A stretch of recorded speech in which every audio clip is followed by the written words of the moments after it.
Halo, welcome to my channel Kopi Spot 79. Terima kasih udah mampir di channel saya. Kalau kalian suka dengan channel saya, jangan lupa subscribe dan tekan lonceng agar kalian mendapat video terbaru dari saya. Nah, kali ini saya akan preview ya pertandingan antara Jepang melawan Indonesia yang akan diadakan di Stadion Panasonic Osaka dengan kapasitas 40.000. Nah, ini pertandingan terakhir yang akan dilakukan di Jepang nanti untuk putaran ketiga kualifikasi Piala Dunia di wilayah Asia. Nah, sebelum itu, karena kopi channel saya Kopi and Sport, saya udah siapkan. Kali ini kita nggak minum kopi, tapi minum coklat latte. Nah, ini coklat latte untuk menghadiri review kita hari ini dengan coklat latte dengan komposisinya susu outside ditambah coklat dan ditambah vanila. Mantap teman-teman. Keren. Enaknya seger. Ditambah gula putih sedikit biar endang, dia tetap perlu tambah gula putih. Nah, oke. Mari kita review pertandingan terakhir antara di kualifikasi Piala Dunia di round 3 yang akan diadakan besok ya. Besok kita nonton jam setengah 6, 17.30 waktu Indonesia Barat. Indonesia Timur lebih cepat. Lokasi di Panasonic Stadium Suita, kapasitas 40.000. Lokasi Suita, prefektur Osaka ya. Nah, ini review amatiran dari saya, amatir saya. Cuman kali ini karena kita sudah dipastikan lolos ke round 4, di mana nanti ya kita doakanlah, walaupun sepertinya Arab ini memang mengadakan fulus, kita memang buat curiga ya, Irak udah curiga kan, kalau Arab Saudi dan Qatar ini memang terlalu berambisi sepertinya mau lewat di round 4. Jadi secara langsung nanti kan ada 2 grup, ada tiga masing-masing grup ada tiga negara. Jadi yang urutan nomor 1 bisa lolos langsung, yang kedua nanti kita akan playoff dengan zona CONMEBOL dari Amerika Selatan sepertinya.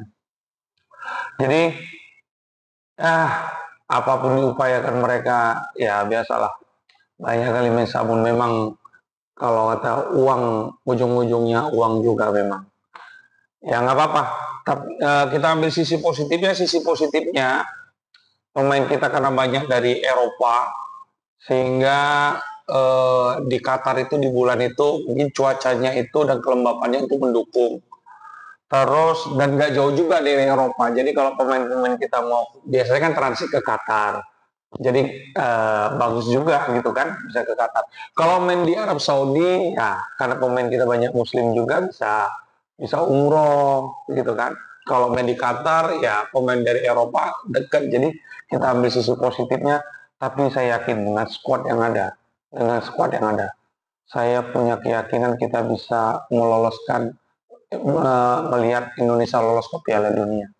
Dan ini kalau bisa seumur hidup saya, mudah-mudahan saya bisa menikmati di masa hidup saya itu Indonesia lolos Piala Dunia, itu rasanya luar biasa. Oke, kembali, kita nggak terlalu banyak sih review singkat untuk pertandingan antara Jepang lawan Indonesia. Seperti kita tahu, Jepang udah lolos, udah pasti di urutan pertama, nggak terkejar, poinnya tetap 20, mau menang mau kalah juga tetap 20, dan dia membawa 7 pemain baru ya, bukan pemain inti lah. Harapan kita Jepang ini mainnya pakai gigi 1 gigi 2 aja ya kan, nggak usah pakai gigi 4 gitu kan. Dimana Jepang ini kita lihat urutannya itu udah urutan 15 dunia, sementara kita 117. Dan kalau ini menurut saya ini uji coba, seperti pertandingan sangat penting untuk Indonesia untuk untuk bisa mengukur semana kemampuan timnas kita ini bisa menghadapi kekuatan sepak bola dunia. Ya meskipun kita kemarin kalah 4-0 di bulan Oktober, cuman cuman di bulan Oktober, cuman saat itu orang ini belum ada, televisi belum ada, ya kan? Tapi kali ini kita kan lebih lengkap puzzle-nya. Nah, harapan saya sih kita bisa memberikan perlawanan minimal setidaknya bisa bisa menahan imbang ya, bisa mencetak gol, bisa menahan imbang. Jangan sampai kalah lah minimal. Karena gini, satu untuk peringkat, yang kedua ya kalau kita ingin masuk ke Piala Dunia, kita juga harus membuktikan kepada dunia bahwasanya kita layak.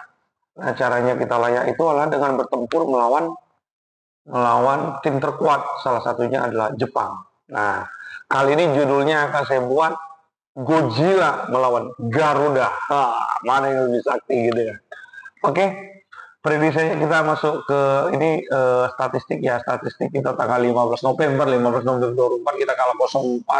Sementara di 24 Januari kita ada 2024 kita kalah 3-1. Tahun 89 juga Jepang menang 5-0 dan 2-0 sama kita. Jadi saya nggak ingat di statistik itu, nggak ingat kita kapan pernah menang.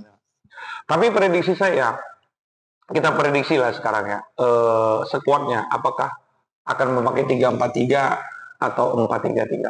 Kalau menurut saya pinginnya Coach Patrick sama Coach Alex Pastor dan Denny Lanjan, inilah kesempatan kita untuk menerapkan sepak bola ala Belanda. Kenapa saya bilang? Satu, lapangannya di Osaka itu bagus. Tadi kita bisa lihat reviewnya dari Bung Harpa, itu lapangannya bagus. Jadi kalau lapangannya bagus, berarti passing-passingnya kan bisa lebih bagus, mendukung. Kedua, sekarang pemain kita, Eropa kita udah paham gimana caranya main 4-3-3. Kita waktu mencoba nih sekarang. Jangan, kita harus punya skema lain selain bermain 3-4-3. Ini harapan saya, review harapan saya. Review harapan saya. Jadi mudah-mudahan. Jadi prediksi saya 4-3-3, di mana di penjaga gawang kita harapkan Martin Pas. Karena kita juga harus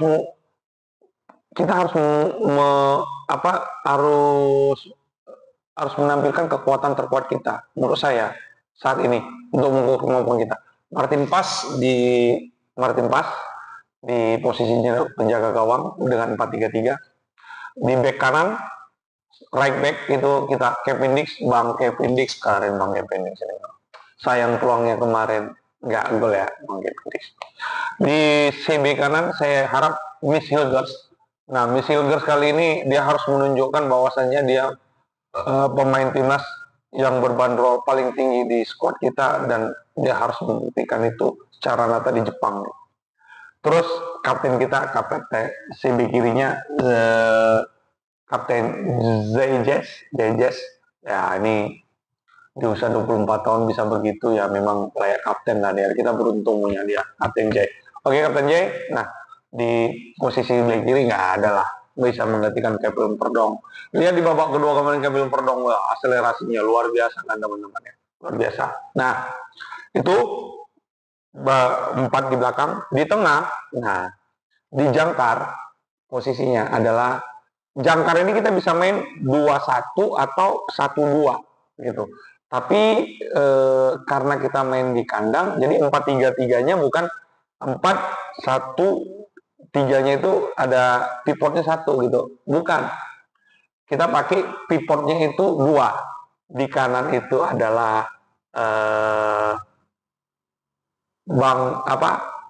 Profesor Tom Haye kanannya. Jadi pakai 2 dia, 2 gini. 2 sini gini. Jadi 3-nya itu 2 di sini.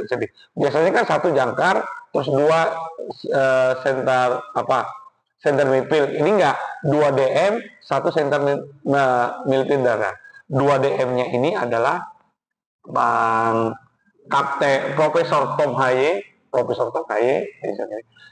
di kanannya adalah Joy Polipesi. Wah, ini keren Joy Polipesi.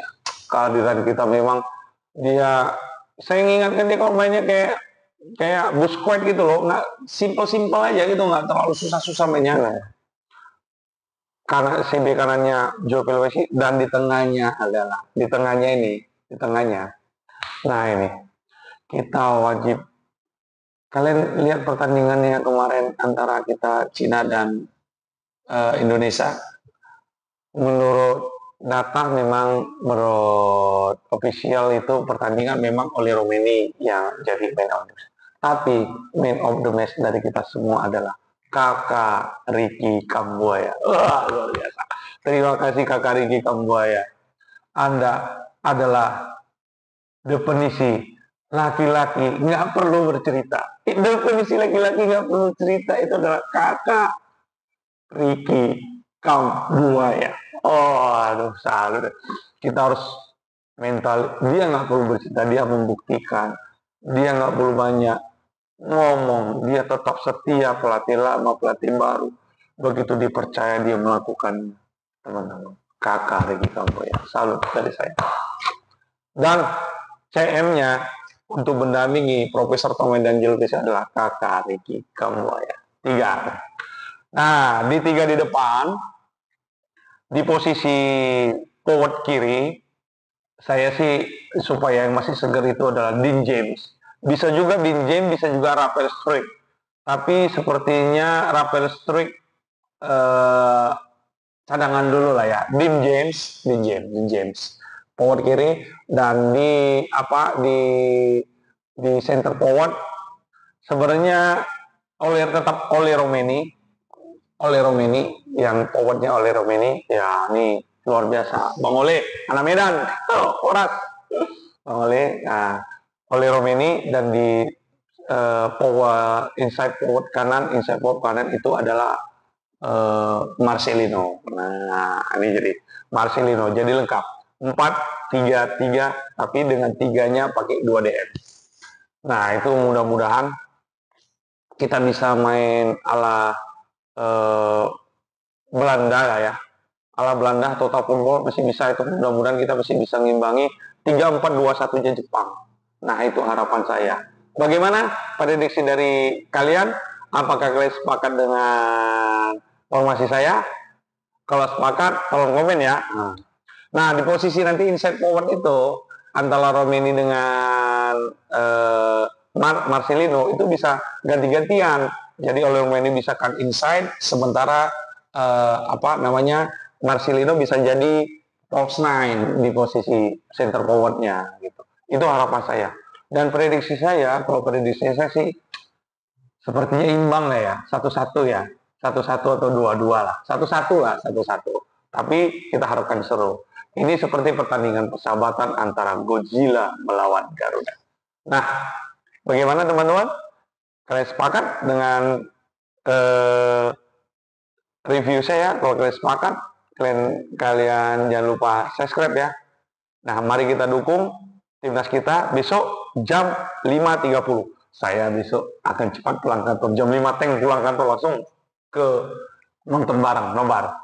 Oke, terima kasih sudah menonton review saya ini. Mari sama-sama kita saksikan besok dan kita berdoa. Bismillahirrahmanirrahim.